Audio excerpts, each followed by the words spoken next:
du massif des Aravis font le bonheur des skieurs. Et des vaches aussi, qui passent l'été dans les alpages et l'hiver dans la vallée.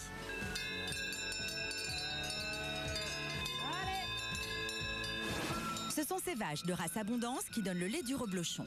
Mais comment est-il fabriqué? Comment peut-on le cuisiner? Pour le savoir, direction La Clusaz, en Haute-Savoie.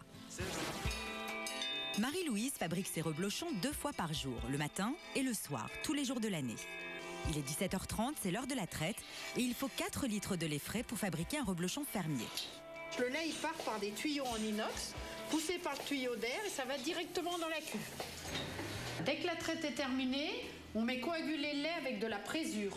La présure est un coagulant naturel qui transforme le lait en matière solide. Donc là, le temps est compté, l'heure de décaillage commence, et donc on va former nos petits grains. Donc ça, c'est une phase très délicate et très importante pour la fabrication du reblochon fermier. 1 heure, pas plus, c'est ce qui donne tout son crémeux au reblochon. Il faut ensuite enlever le sérum, plus connu sous le nom de petit lait, puis les grains de caillé sont placés dans les moules. Donc là, avec 400 litres de lait, on va faire à peu près 95 reblochons environ.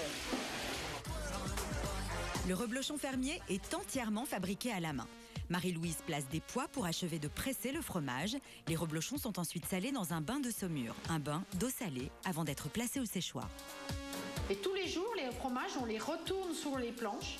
Et vous voyez là, le fromage, il coule, il dégorge le sel et le sérum qu'il a en trop. Il est en train de se transformer. Au bout d'une semaine, quand le séchage est terminé, les fromages partent pour la cave d'affinage où ils resteront 10 à 15 jours. Tous les 2 jours, on les retourne, les fromages.